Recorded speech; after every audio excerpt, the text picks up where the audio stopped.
Praise the Lord. प्रभु का धन्यवाद हो कि एक बार फिर से उसने हमें ये मौका दिया कि हम उसकी सभा में आ सकें और उसके वचन से अपने लिए ज्ञान हासिल कर सकें। और प्रभु की आज की सभा में आप सबका स्वागत है, आपका वेलकम करता हूं। और परमेश्वर के वचन में चलते हैं और हम पढ़ेंगे रोमियो 7 और उसका 11वीं आयत। रोमियो 7वां अध्याय उसका 11वां पद। और यहाँ पर खुदा का कलाम हमको बताता है, पाप ने अवसर पाकर यानी मौका पाकर आज्ञा के द्वारा मुझे बहकाया और उसी के द्वारा मुझे मार भी डाला। पाप ने मौका पाकर आज्ञा के द्वारा मुझे बहकाया और उसी के द्वारा मुझे मार भी डाला। परमेश्वर अपने वचन के पढ़े और सुने जाने पर बहुत आयत से आशीष दे। आज जिस बात को लेकर मैं आपके सामने आया हूँ और वो है ये कि आज हम बात करेंगे पाप के गुणों के बारे में।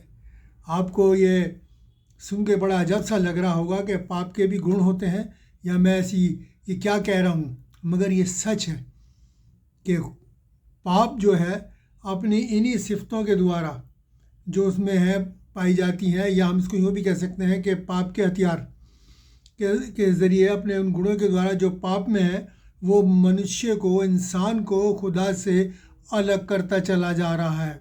और इन तमाम अपनी इन गुणों को बड़ी ज़ोरावर तरीके से वो इस्तेमाल कर रहा है ताकि खुदा से इंसान जो है वो अलग हो जाए। वो इंसान के ख़िलाफ़ इनको इस्तेमाल कर रहा है। और खुदा का कलाम बार बार हमें ताकीद करता है, हमें बताता है कि हमें किस तरीके से अपना बचाव करना है। और आज उन्हीं बातों को देखेंगे कि कौन से हैं ये शैतान के गुण हैं या शैतान की सिफ्तें हैं या हथियार हैं।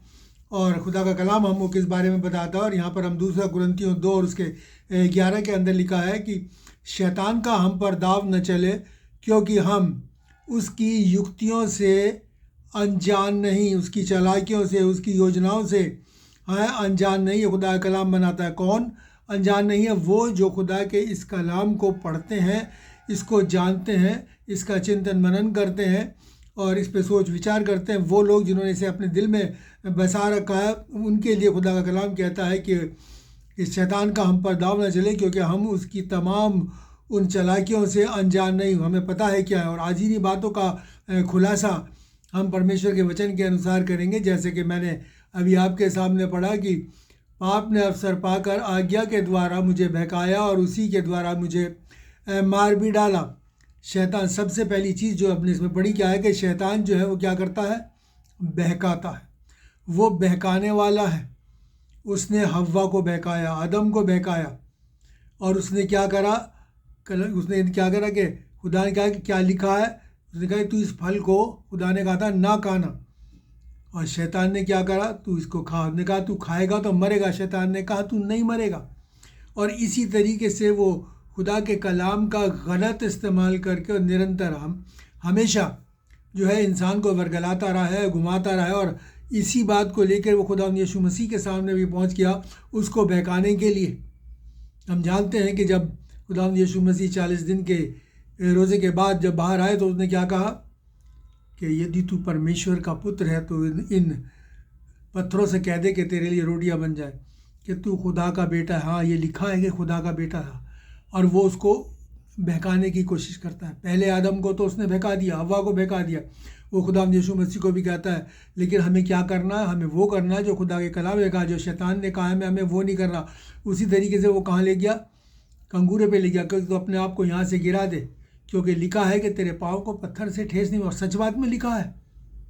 लेकिन खुदा ने उसको वहाँ भी वचन के द्वारा, कलाम के ज़रिए उसको नकारा और उसको आज्ञा दी कि मेरे सामने से दूर है। वो बहकाने वाला। और इसी तरीके से वो आज तक कलाम के द्वारा भी हमको बहकाता है। वो कलाम का गलत इस्तेमाल करता है और गलत इस्तेमाल करके वो क्या करता है? हमको वर्गलाता है और हमको खुदा से अलग करता है। जैसे खुदा यीशु मसीह पे तो उसका दाव नहीं चला, तो इसीलिए प्रभु कहते हैं कि तुम पर भी दाव न चलने पाए। और इस तरीके से शैतान क्या करता है? गड़बड़ी का परमेश्वर। वो गड़बड़ी पैदा करता है। शुरू से वो गड़बड़ी पैदा करता आया है और आज तक वो गड़बड़ियाँ ही पैदा कर रहा है, क्योंकि वो गड़बड़ी का खुदा है। हमारा परमेश्वर क्या कहता है? परमेश्वर का वचन पहला कुरिन्थियों 14 और उसके 33 में लिखा है, क्योंकि परमेश्वर गड़बड़ी का नहीं परंतु शांति का कर्ता यानी शांति का करने वाला है, शांति का स्थापित करने वाला है, शांति कायम करने वाला है हमारा परमेश्वर। और शैतान कौन करने वाला है? गड़बड़ियाँ फैलाने वाला है, वो शुरू से गड़बड़ी फैला रहा है। इसलिए खुदा का कलाम के साथ के ज़रिए हमें अपने आप को उसमें बना के रखना है, खुदा के कलाम में, ताकि हम शैतान की गड़बड़ियों में, उसकी चालाकियों में किसी भी तरीके से ना आ सकें, क्योंकि हमारा परमेश्वर किसका? शांति का करता है। वो कौन है? शांति का राजकुमार है। इसलिए वो चाहता है कि इस संसार में शांति हो, और उसी शांति और इसी मेल को लेकर वो इस दुनिया के अंदर आ। देखिए कि खुदा का कलाम और हमको क्या क्या बताता है। अगर हम मत्ती की इंजील उसका 15वां अध्याय और उसकी 18 से और 20, मत्ती 15, 18 से और 20 पढ़े तो यहाँ पर खुदा का कलाम को बताता है। देखिए किस तरीके से और क्या क्या शैतान की सिफतें हैं, गुण हैं, जिनके ज़रिए वो हम पे बताता है। यहाँ पर लिखा है कि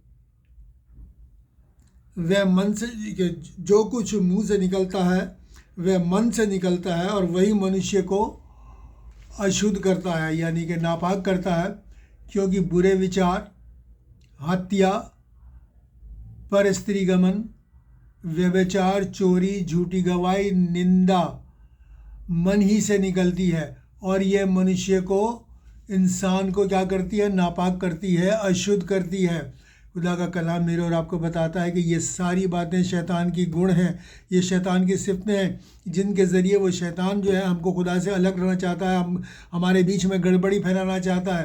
पहली बात है कुचिंता, उल्टी सीधी हम लोगों को फ़िक्र में डालना, ये हो जाएगा, वो हो जाएगा, ये इस तरह की बुरी कुचिंता, मतलब बुरी फिक्रें, बुरी बुराइयां हमारे मनों में डालता है, ताकि हम जो है खुदा के ऊपर शक करें। उसने कहा अगर तू शक ना करे तो जो तू चाहे तेरे लिए हो जाएगा। वो शक करता है, कुचिंता यानी बुरी चिंता मन में डालता है। फिर हत्या, खून, वचन में कहा तू खून ना करना।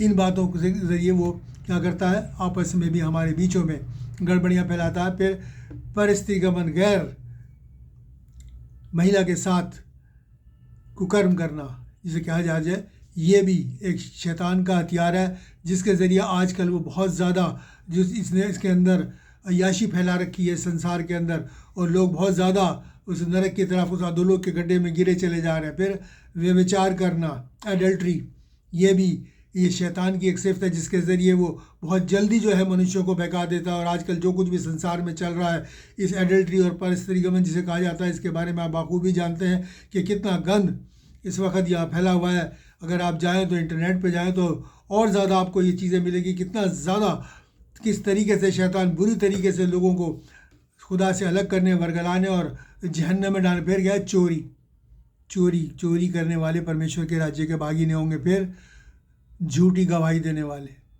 परमेश्वर को झूठ से सख्त नफरत है। प्रकाशित वाक्य में, इससे पहले मैसेज में मैंने आपको बताया था, वहाँ क्या लिखा है? झूठ का चाहने वाला और झूठ का गढ़ने वाला खुदा के राज्य में प्रवेश नहीं करेगा, उसमें दाखिल नहीं हो सकता। फिर निंदा, एक दूसरे की बुराई करना, परमेश्वर कहते बिल्कुल नहीं चाहता कि हम किसी की बुराई करें। अगर हम किसी की बुराई करते हैं, इसका मतलब शब्द ही बुरा आ गया इसमें, बुराई, तो हम क्या कर रहे हैं? बुरा कर रहे हैं। और जो बुरा करता है वो परमेश्वर का भक्त नहीं हो सकता, वो उसका दास नहीं हो सकता, वो उसका चेला नहीं हो सकता। इसलिए ये सब बातें शैतान इस्तेमाल करता है हमें नापाक करने के लिए। लिखा है कि ये सब बातें मनुष्य को अशुद्ध करती हैं। और जो बातें आपके सामने रही है, 7 बातें, 7 इज़ नंबर ऑफ कंप्लीशन, ये पूर्णता का एक नंबर है, जिसमें कि शैतान पूरी रीति से मनुष्य को अपने कब्ज़े में करके उस जहन्नम की आग के अंदर डालना चाहता है। लेकिन परमेश्वर का वचन फिर वही कहता है कि शैतान का दाव हम पर न चलेगा, क्योंकि ये बातें वचन में लिखी हैं। जो उसके पढ़ने वाले वो इन बातों को बाखूबी जानते हैं। और खुदा का वचन क्या कहता है? अगर हम यूहन्ना 8 और उसके 34 में पढ़े तो वहाँ लिखा है, जो कोई पाप करता है वो पाप का दास है, यानी गुलाम है। जो पाप करता है, ये भी पाप का एक गुण है, एक सिर्फ। अगर हम वो हमें इन बातों में इल्झा लेता है तो ये समझ लीजिए कि वो हमें अपना गुलाम बना लेता है। हम शैतान के गुलाम बन जाते हैं। और प्रभु यीशु मसीह ने हमें क्या कहा है? अगर हम यूहन्ना 8 और 32 में देखें, इसी में तो वहाँ लिखा है कि सत्य को जानो, सच को जानो, और सत्य तुम्हें स्वतंत्र करेगा, यानी आज़ाद करेगा। और सत्य क्या है? प्रभु यीशु मसीह ने कहा, मार्ग, सत्य और जीवन मैं हूँ। यानी प्रभु यीशु मसीह को हम जानेंगे तो वो हमें आज़ाद करेगा। और शैतान की तरफ को अगर हम मुड़ेंगे और इन बातों को जो मैंने कहा उनकी तरफ हम जाएंगे, तो वो हमें अपना गुलाम बना लेगा। और ऐसा गुलाम कि हमें नरक की उस जहन्नम की आग के अंदर धकेल देगा। इसलिए मेरे और आपको खुदा के कलाम के अनुसार अपनी ज़िंदगी को व्यतीत करना है, बिताना है, ताकि हम उस आज़ादी को हासिल कर सकें जो पाप की ग़ुलामी की आज़ादी से हम लोग छूट सके और परमेश्वर के दास और दासी एक सच्चे पैरोकार जो हैं हम बन सके। वो हमें अपना ग़ुलाम बनाकर पाप के बोझ को हमारे ऊपर ढक देता है, जिससे कि हम उससे बाहर न निकल पाए और बढ़ाता चला जाता है उस स्थिति को। और देखिए खुदा का कलाम हमको क्या कहता है, अगर हम प्रेरितों के काम एक्स 8 और 23 में पढ़ें तो वहाँ लिखता है, खुदा का कलाम हमको बताता है, मैं देखता हूँ कि तू पित्त की सी कड़वाहट और अधर्म के बंधन में पड़ा है। तू पित्त की सी कड़वाहट, पित्त बहुत कड़वी चीज़ होती है, तो कह रहा तू पित्त की सी कड़वाहट और अधर्म के बंधन में पड़ा है। मतलब बंधन में मतलब बंधुआ हुआ पड़ा है। पित्त की अधर्म का बंधन यानी कि अधर्म जो है हमें खुदा से दूर करता है। अगर अधर्म का मतलब है अगर हम खुदा की मर्ज़ी के ख़िलाफ़ जाएंगे, अगर हम पाप करेंगे तो खुदा से हमें दूर करता है। और कड़वाहट, ये कड़वाहट जो है इसके ज़रिए वो मनुष्य को, इंसानों को इंसान से अलग करता है, उनमें भेदभाव करता है और हम हमारे संबंधों को तोड़ता है। खुदा हमारे संबंधों को बनाता है क्योंकि वो मेल करने के लिए आया, और शैतान जो है हमारे संबंधों को तोड़ता है, हमारे अंदर कड़वाहट को उत्पन्न करता है। ये भी शैतान की गुण है, एक सिर्फ एक हथियार है जो बहुत ज़ोरावर तरीके से वो इंसानों के ऊपर इस्तेमाल कर रहा है, और ताकि इंसान को किसी भी तरीके से हलाक कर दे, क्योंकि वो जानता है कि हम उसके बेटे और बेटियां हैं और वो नहीं चाहता कि खुदा उनके बेटे और बेटियां उसके साथ उस अब्दी मकान में रहें जो खुदा ने मेरे और आपके लिए तैयार किया। देखिए फिलिपियों 2 और उसका 2 आपके सामने पढ़ूं, और यहाँ पर खुदा का कलाम हमको बताता है, फिलिपियों 2:2 में लिखा है कि खुदा कलाम बताता है कि मेरा ये आनंद पूरा करो, एक मन रहो, एक ही प्रेम, एक ही चिंता और एक ही मनसा रखो। यानी आपस में मेल मिलाप से रहो, तुम्हारे दो विचार ना हो, तुम्हारे मनों में कुविचार ना हो, बुरे विचार ना हो, बुरे ख्याल ना हो। इसलिए और वो एक मन क्या है, हम प्रभु यीशु मसीह के वचन के अनुसार, कलाम के अनुसार अपने ज़िंदगी को बसर करें, उसको अपने हृदयों में बहुत अधिकाई से बसने दें। ये खुदा का कलाम जो हम चाहता है कि हमको एक करना चाहता है, और शैतान गड़बड़ी फैला के मेरे और आपको अलग करना चाहता है, तोड़ना चाहता है, आपस में भी और खुदा से भी। और देखिए खुदा का कलाम हमको किस तरीके से क्या बताता है इन बातों में कि कौन कौन सी चीज़ तरीके से शैतान जो है, ये पाप जो है हमको अपना गुलाम बनाता है, हमको अलग करता है। याकूब की पत्री उसका 3 अध्याय और 17वां पद, याकूब 3:17। और देखिए यहाँ का खुदा का कलाम हमको क्या बताता है, यहाँ लिखा हुआ है कि जो ज्ञान ऊपर से आता है पहले तो वो पवित्र होता है, फिर मिलनसार, कोमल, मृदभाव, दया और अच्छे फलों से लदा हुआ और पक्षपात और कपट रहित होता है। ये वो कलाम है, ये वो ज्ञान है, ये वो तालीम है जो खुदा हमको देता है कि हमको एक करे, हमको मिलाए, हम किसी भी तरीके से अलग ना हो। बड़ी अच्छी बात यहाँ लिखी है कि वो क्या होता है, मिलनसार होता है, हम मेल मिलाप से रहने के लिए हमको प्रेरित करता है। फिर वो कोमल होता है, यानी कि नर्म होता है, मेरे और आपके हृदयों को नम्र बनाता है, क्योंकि प्रभु यीशु मसीह ने कहा है कि मैं नम्र और मन का दीन हूँ। मृदु भाव होता है, यानी फ्रेंडली होता है, हमें आपस में दोस्ताना बढ़ाता है, क्योंकि प्रभु ने भी हमें अपना दोस्त बनाया, वो दया से भरा हुआ होता है। फिर अच्छे फलों से लदा होता है, इसीलिए प्रभु यीशु मसीह ने कहा कि हम चाहते हैं कि तुम जाओ और बहुत सा फल लाओ। अच्छे फलों से लदा हुआ होता है और किसी का फेवरेटिज्म नहीं करता, पक्षपात नहीं करता, और वो छल कपट से दूर रखता है मेरे और आपको। ये खुदा का कलाम जो है मेरे और आपको इन सब बातों से के बारे में मेरे और आपको बताता है, ताकि हम उससे दूर रहें। और उसके बाद देखें कि शैतान फिर दोबारा उन्हीं झगड़े फसादों में डालता है। याकूब 4:1 में क्या लिखा है कि तुम में लड़ाई झगड़े कहाँ से आ गए। जो खुदा के मानने वाले लोग हैं, प्रभु यीशु मसीह पर ईमान रखने वाले लोग हैं, उनके लिए कलाम कहता है कि तुम में लड़ाई झगड़े कहाँ से आ रहे। तुम्हारा तो प्रभु जो है, खुदा है, वो कौन है, शांति का राजकुमार है, वो मेल कराने आया, उसने हमारा और खुदा से आपस में मेल कराया। फिर तुम्हारे अंदर ये झगड़े कहाँ से आ गए। ये झगड़े वही हैं जो शैतान के गुण हैं, जो शैतान जो है मेरे और आपके बीच में डालता है और क्या करता है कि हमको अलग करता है। इसलिए वह खुदा का काम करता है। ये कहाँ से आ गए, ये तो हमारे अंदर होने नहीं चाहिए। इसलिए मेरे और आपको ये देखना है कि शैतान का दाव हम पर ना चलने पाए। वो ये सारी बातें अगर हमारे ऊपर इन हथियारों को इस्तेमाल करके हमको बुराई के अंदर डालना चाहता है और ऐसे ही माहौल में ले आना चाहता है कि हम खुद ब खुद परमेश्वर से दूर हो जाएं। इसलिए हमको बहुत चौकस रहना है, क्योंकि ये शैतान का बहुत ज़ोरावर हथियार है। और देखिए ये मती और उसका 5 और 9 में क्या लिखा है, धन्य है वो, मुबारक है वो जो मेल कराने वाले हैं, क्योंकि क्या होगा, वो परमेश्वर के पुत्र कहलाएंगे, बेटे कहलाएंगे। हम मुबारक है जो मेल कराने वाले हैं, और जो झगड़ा कराने वाले हैं वो शैतान के बेटे बेटी कहलाएंगे। तो हमें क्या होना है, मुबारक होना है, हमें धन्य होना है। पर वो हमें धन्य बनाना चाहता है, हमें मुबारक बनाना चाहता है कि हम उसके ज़रिए खुदा से लिपटे रहें और खुदा को किसी भी हाल जोड़े, क्योंकि उसने हमें बनाया, वो हमसे प्यार करता है, वो नहीं चाहता कि हम नाश हों, हम हलाक हों। इसलिए उसने ये कलाम मेरे और आपको दिया है ताकि हम इस वचन के ज़रिए अपने आप को परमेश्वर से जोड़े रखें, उससे लिपटे रहें। वो यही चाहता है। और क्या कहता है, झगड़े के लिए देखिए शैतान इन आखिरी दिनों में इन झगड़े फसादों को बहुत बढ़ा रहा है। लड़ाई झगड़े सिर्फ हमारे आपस में बीच में ही नहीं पैदा कर रहा, बल्कि वो पूरे राष्ट्रों में भी, राज्यों में भी लड़ाई झगड़ों को पैदा कर रहा है। देखिए हम पढ़ें मत्ती की इंजील उसका 24वां अध्याय और उसके 6 और 7, मत्ती 24 और उसका 6 और 7। देखिए यहाँ पर खुदा का कलाम आज से हज़ारों साल पहले लिखी गई, हज़ारों साल, कम से कम 2000 लगभग साल पहले लिखी गई ये बात आज किस तरीके से पूरी हो रही है। और यहाँ पर खुदा कहते कि तुम लड़ाइयों और लड़ाइयों की चर्चा सुनोगे तो घबरा ना जाना, क्योंकि इनका होना अवश्य है, परंतु उस समय अंत ना होगा, क्योंकि जाति पर जाति, राज्य पर राज्य चढ़ाई करेगा, और जगह जगह भूडोल और अकाल पड़ेंगे और भूकंप होंगे। ये सारी एक कौम दूसरी कौम पर लड़ रही है, एक राज्य दूसरे राज्य से लड़ रहा है, एक देश दूसरे राज्य से लड़ रहा है।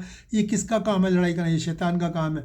और वो कह रहा है कि तुमसे घबराना नहीं, ये होंगी ज़रूर है। आखिर के दिनों में शैतान का खात्मा जब होने वाला है, क्योंकि उसके समय थोड़ा रह गया, तो ये बातें शैतान जो है बहुत ज़ोर से करने जा रहा है। और देखिए खुदा का कलाम क्या कहता है, अगर हम मीका नबी की पुस्तक और उसका 7 और 6 आयत को पढ़ें, मीका 7 और 6 को पढ़ें, तो यहाँ पर देखिए खुदा हमें और कितना बता रहा है। यहाँ पर क्या लिखा है, क्योंकि पुत्र पिता का अपमान करता है, बेटी माता के, और बहू सास के विरुद्ध उठती है।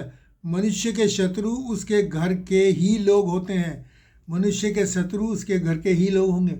ये खुदा के कलाम में आज से हज़ारों साल पहले लिखा गया। और आज हम देख रहे हैं किस तरीके से बाप बेटे पर मुकदमा करता है, बेटा बाप पे मुकदमा करता है, माँ बेटी के साथ, सास बहू सास के खिलाफ जो आपस में परिवारों में किस तरीके से झगड़े फसाद है, ये सब कौन क्रिएट करा रहा है? ये शैतान क्रिएट कर रहा है। और ये अंत के दिनों के लक्षण है जो कि आज हम बखूबी पूरा होते हुए देख रहे हैं।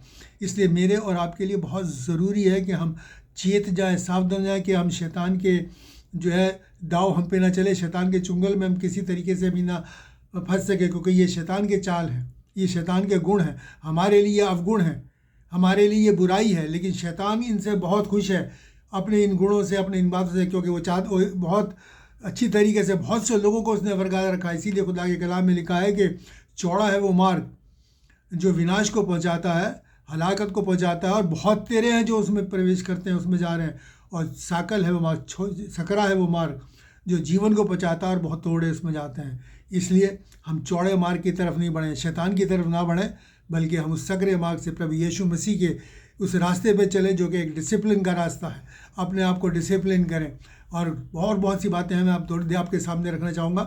अगर हम लेवी व्यवस्था और उसका 19वां बाब और उसकी 26वीं आयत को पढ़ें, तो यहाँ पर क्या लिखा है, ना टोना टोट कैसे करते हैं, ना टोना करना, ना शुभ और अशुभ मुहूर्तों को मानना, खुदा इनसे भी बड़ा नाराज़ होता है। ये सब बातें शैतानी बातें हैं। ये सारी बातें कौन से, जिनसे कि परमेश्वर से मनुष्य को शैतान जो है, वो पाप जो है हमको अलग करता है, इन वहमों में डाल के। रहे तो ये आगे और खुदा का कलाम क्या कहता है। और अच्छा मैं आपके सामने दूँ, कुलसियों 2 और उसकी 21 और 23, कुलसियों 2 उसकी 21 और 23, कुलसियों की पत्री 2 उसकी 21 और 23 में क्या लिखा है। यहाँ लिखा है कि ये ना छूना, उसे ना चखना और उसे हाथ ना लगाना।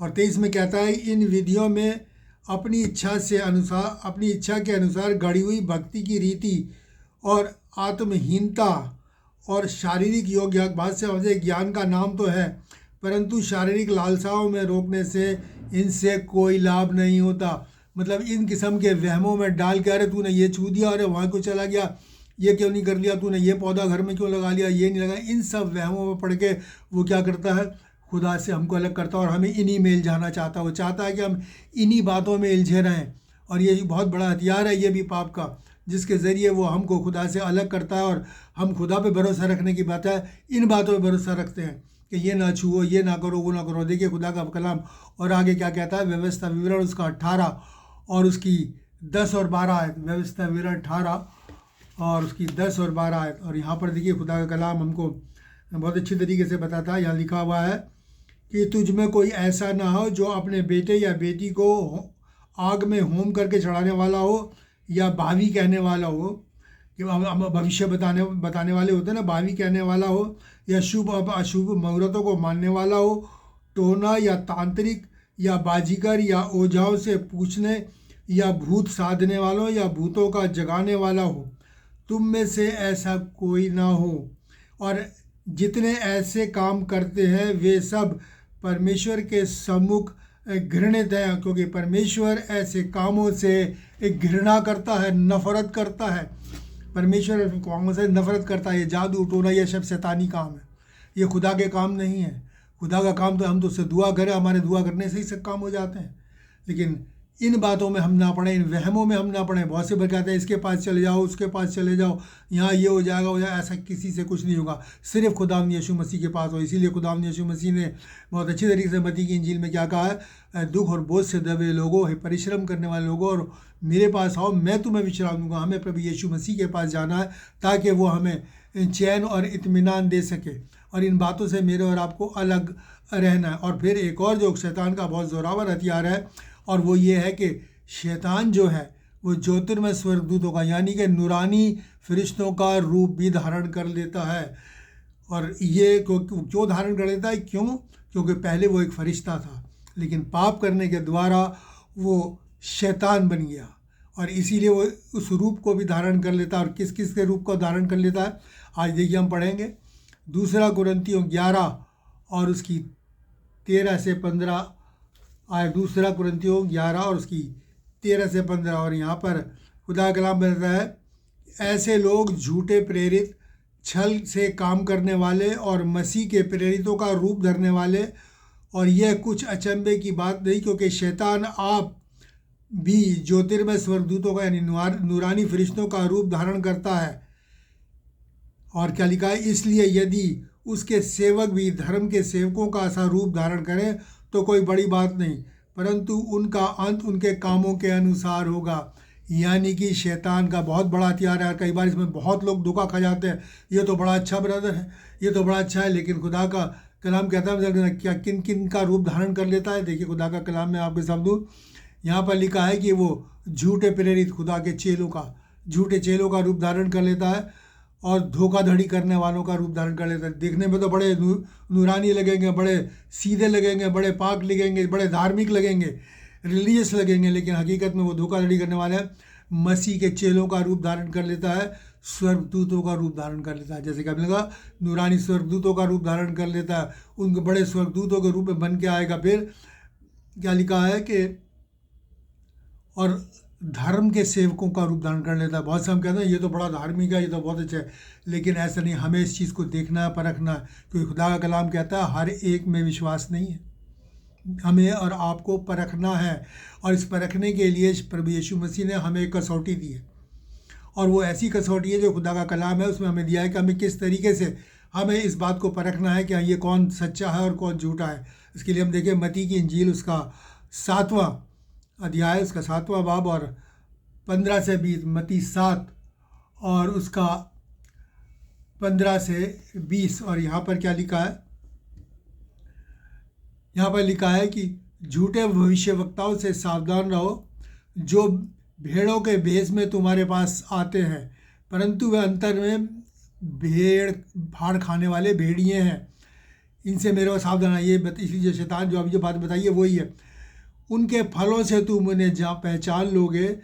क्या लोग झाड़ियों से अंगूर और ऊँट कटारों से अंजीर तोड़ते हैं, इसी प्रकार हर एक अच्छा पेड़ अच्छा फल लाता है और एक निकम्मा पेड़ बुरा फल लाता है। अच्छा पेड़ बुरा फल नहीं ला सकता और ना निकम्मा पेड़ अच्छा फल ला सकता है। जो पेड़ अच्छा फल नहीं लाता वो काटा और आग में डाला जाता है, यानी कि तुम उनके कामों से जान लोगे। अब क्या है, हमारे काम, उन लोगों के काम बता देंगे कि वो कैसे हैं। वो अपने आप को शो तो बहुत करेंगे लेकिन वो उसमें टिके नहीं रह सकते। धार्मिकता का रूप तो करेंगे, पर मेरे को चेलों का रूप तो धारण करेंगे, लेकिन उनके काम बता देंगे। अभी पिछले दिनों एक जगह पता चला कि एक बड़े प्रचारक थे और वो किसी के मर्डर के केस में पकड़े गए, और इस तरीके से उनके काम बता देंगे कि वो हकीकत में है क्या। ये कसौटी है खुदा ने जो मेरे और आपको दी है, इसलिए हर एक को पहले जांचो, परखो और देखो कि वो काम उसके क्या है, और तब भरोसा करो और जानो कि सचमुच में ये खुदा का बंदा है या नहीं। कहीं ऐसा ना हो कि आप धोखा खा जाओ और वो बाद में तुम्हें भेड़ियों की तरह फाड़ खाए, क्योंकि वो भेड़ की खाल में भेड़िए होते हैं। ऐसे लोगों से मेरे और आपको बहुत सावधान रहने की ज़रूरत है, क्योंकि यहाँ बहुत लोग धोखा खा जाते हैं, बहुत मासूमियत में आकर इसके इस जाल में फंस जाते हैं। इसलिए मेरे और आपको बहुत चौकस रहना, और इसके लिए परमेश्वर ने मेरे और आपको अपने हथियार दिए हैं, आत्मिक हथियार दिए हैं। शैतान के ये हथियार हैं, लेकिन परमेश्वर ने मेरे और आपको भी अपने हथियार दिए हैं। अगर उन हथियारों को अपने दिलो दिमाग में, जहन में अपने रख लेंगे और वो हमारे अंदर पाए जाएंगे, तो शैतान का कोई भी वार हम पर असर नहीं कर सकता। उसके हर वार को हम काट के फेंक देंगे। हम पढ़े इफिसियों 6 और उसके 13 से 18। इफिसियों 6 उसके 13 से 18 में खुदा का कलाम देखिए क्या बताता है यहाँ पर। और यहाँ पर लिखा है कि परमेश्वर के सारे हथियार बांध लो कि तुम बुरे दिनों का सामना कर सको। कौन से बुरे दिनों का? जब पाप ऐसे लोगों में समाकर हमारे को वर्गलाए या हमको परमेश्वर से अलग करने लगे, तब उसका हम सामना कर सको। और ये हथियार परमेश्वर के जो मैं आपके सामने पढ़ के सुनाऊंगा, अगर हकीकत में हमने इनको धारण किया, इनको अपना लिया, तो फिर समझ लीजिए कि शैतान का हर वार, हर हथियार जो है वो बेकार हो जाएगा। क्या है? सामना कर सो, सब कुछ पूरा करके स्थिर रह सको। इसलिए सत्य से अपनी कमर कसो, सच्चाई से, धार्मिकता की झिलम पहनो,